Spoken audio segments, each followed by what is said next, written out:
So there is a good news for the student, जिस चीज की हम सब लोग वेट कर रहे थे। सीबीएसई ने आपका सिलेबस जो है 10th का +1 +2 का सिलेबस रिड्यूस कर दिया गया है। तो आज हम इस वीडियो में पूरी डिटेल में एनालिसिस करेंगे कि क्या क्या टॉपिक्स जो हैं, चैप्टर्स हैं जो आपके सिलेबस में से रिड्यूस हो चुके हैं। तो हम इस वीडियो में 11th 12th की केमिस्ट्री का सिलेबस डिस्कस करेंगे। तो और वीडियो को प्लीज एंड तक देखना। आपकी जो सिलेबस रिड्यूस हुआ है इसका क्या इफेक्ट पड़ा है हमारे जेई और नीट के एग्जाम पे, तो वो भी हम थोड़े से उसके बारे में भी डिस्कस करेंगे। तो लास्ट तक देखना वीडियो। एंड प्लीज अगर आप मेरे चैनल पे न्यू हैं तो subscribe my channel for the new updates. तो स्टार्ट करते हैं। सबसे पहले हम केमिस्ट्री का क्लास 11 का सिलेबस देखते हैं। फर्स्ट चैप्टर क्लास 11 का, that is some basic concepts of chemistry. इसमें से जो टॉपिक्स हमारे रिड्यूस हुए हैं, ठीक है, पॉइंट्स जो है, कुछ उन्होंने पॉइंट्स पोर्शन दिए हैं, पोर्शन टू बी रिड्यूस, तो वो हम देखते हैं। सबसे फर्स्ट है इसमें the nature of matter, laws of chemical combination, Dalton's atomic theory, concepts of elements, atoms and molecule. तो ये जो स्टार्टिंग की इंट्रोडक्शन थी वो इन्होंने क्या है, हटा दी है आपके सिलेबस में से।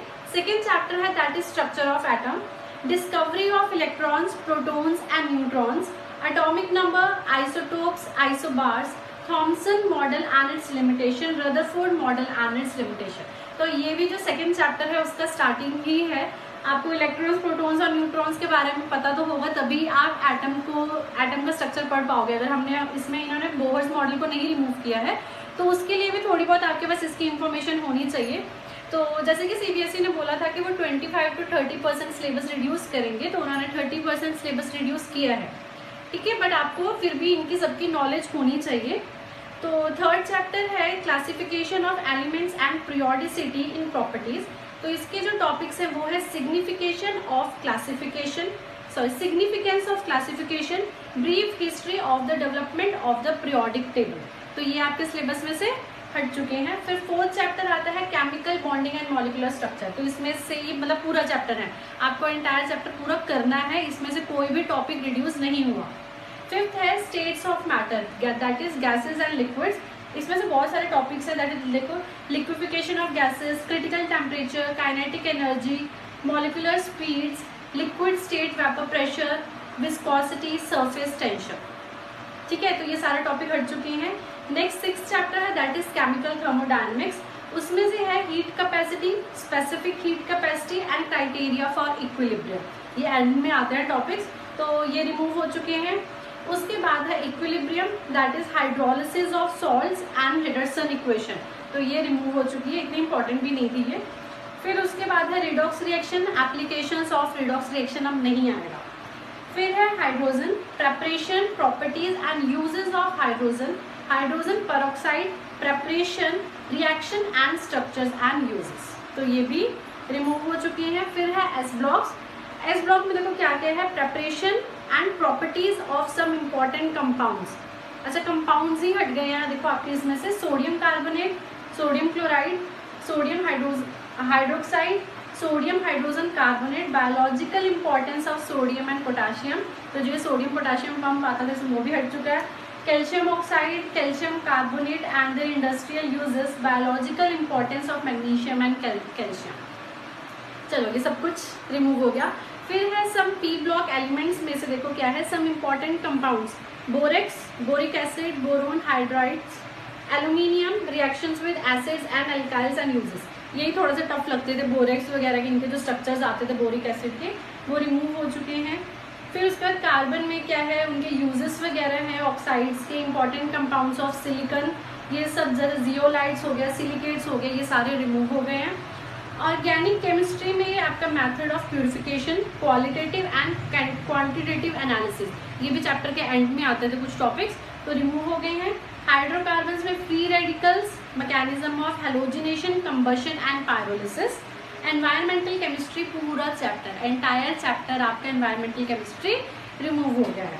तो लगा लो आपके 13 चैप्टर्स हैं और उसमें से भी इतना कुछ सिलेबस रिड्यूस हो गया है, तो अब तो अच्छे से तैयारी कर सकते हो। अब देखते हैं क्लास 12th का। देखो स्क्रीन पे क्लास 12th का सॉलिड स्टेट फर्स्ट चैप्टर। पहले ये सॉलिड स्टेट नहीं आता था बट अब ये इंक्लूड कर दिया है, बट इसके कुछ टॉपिक रिमूव कर दिए। तो टॉपिक है electrical magnetic properties, band theories of matters, conductors, semiconductors and insulators and N and P type of semiconductors. Solutions में एबनॉर्मल मॉलिकुलर मास और वेन टॉप फैक्टर, जो लास्ट में जितनी भी हम कॉलिगेटिव प्रॉपर्टी है मैंने करवा चुकी हूँ मैं सॉल्यूशन चैप्टर आपको यहाँ पे। तो लास्ट के टॉपिक्स हैं ये रिमूव हो गए हैं। इसमें से वैसे वेन टॉप फैक्टर में से ज़्यादा न्यूमेरिकल्स आते थे, यहीं पे हम फंसते हैं, तो वो आपका रिमूव हो गया है। फिर आता है electrochemistry, lead accumulator, fuel cell, corrosion, law of electrolysis, dry cell, electrolytic cell and galvanic cell. तो ये भी हम वीडियो अपलोड कर चुकी हूँ मैं, बट ये सारा रिमूव हो गया है। फिर है chemical kinetics, concepts of collision theory, activation energy and Arrhenius equation. Surface chemistry में से इमल्शंस, कैटालिसिस, दोनों तरह के homogeneous and heterogeneous, activity and selectivity of solid catalyst and enzyme catalysis. तो ये सब कुछ रिमूव हो गया है। General principle and process of isolation of element, chapter number 6 जो है वो आपका एंटायर रिमूव कर दिया है। पूरा चैप्टर नंबर 6 आपके सिलेबस में से हट चुका है। टी ब्लॉक में देखो chapter number 7 that is preparation and properties of phosphine, sulphuric acid, industrial process of manufacture, oxides of nitrogen, phosphorus, allotropic form, phosphorus के जो हैलाइड्स वगैरह के ऑक्सो एसिड्स हैं वो सब रिमूव हो गए हैं पी ब्लॉक में से। डी एंड एफ ब्लॉक में से chemical reactivity of lanthanides, actinides, electronic configuration, oxidation states, ठीक है, और प्रिपरेशन थी जो प्रॉपर्टीज KMnO4 और K2Cr2O7 की है, तो वो सारी भी रिमूव हो गई हैं। Chapter number 9 that is coordination chemistry, इसमें से structure and stereo isomerism, importance of coordination compounds and extractions of metal. तो ये जो कोऑर्डिनेशन था, कोऑर्डिनेशन चैप्टर जो है ये बहुत ही इंपॉर्टेंट है, तो काफ़ी इसमें से टॉपिक हट चुके हैं। फिर है हेलोकेन्स एंड हेलोएरीन्स, यूजेस हट चुके हैं इसमें से। लास्ट में जो कुछ थोड़े बहुत कंपाउंड्स आते थे जैसे DDT हो गया है, आइडोफॉर्म है, फेरोन्स है, ट्राइक्लोरोमीथेन, तो इनके यूजेस थे, 1-2 पेजेस के ही थे, ये तो जस्ट लास्ट का टॉपिक था, तो ये रिमूव हो गया है। अल्कोहल, फिनोल्स एंड ईथर्स में से uses with special reference to methanol and ethanol, ये रिमूव हो गया। नेक्स्ट जो 12th चैप्टर है aldehyde, ketones and carboxylic acid, ये इसमें से कोई भी टॉपिक रिड्यूस नहीं हुआ, तो मतलब ये चैप्टर लगा लो बहुत ही इंपॉर्टेंट है, इसलिए इन्होंने कोई भी इसमें से टॉपिक रिड्यूस नहीं किया है, तो ये पूरा चैप्टर करना है। एमीन्स में डाइजोनियम सॉल्ट, उसकी जो केमिकल रिएक्शंस हैं, उनकी प्रेपरेशंस हैं, यूजेस हैं, वो रिमूव हो चुके हैं। बायोकेमिकल्स में से oligosaccharides, polysaccharides, importance of carbohydrates, vitamin, enzymes, hormones, तो ये सारे टॉपिक, बहुत सारे टॉपिक्स मतलब रिमूव हो ही गए हैं बायोमोलिक्यूल्स में। जो 15th और 16th चैप्टर था that is polymers and chemistry in everyday life, ये दोनों चैप्टर आपके बिल्कुल ही रिमूव कर दिए, पूरा एंटायर चैप्टर रिमूव कर दिया है। तो आपका वही है 30% सिलेबस रिड्यूस हो चुका है, तो अब तो आप अच्छे से पढ़ सकते हो, अच्छे से रिविजन कर सकते हो इन चैप्टर्स की। तो जैसे कि मैंने बोला था कि हम लास्ट में देखेंगे कि IIT जो JEE का है और नीट का जो एग्ज़ाम है उस पर क्या इफेक्ट पड़ा है सिलेबस रिड्यूस होने का।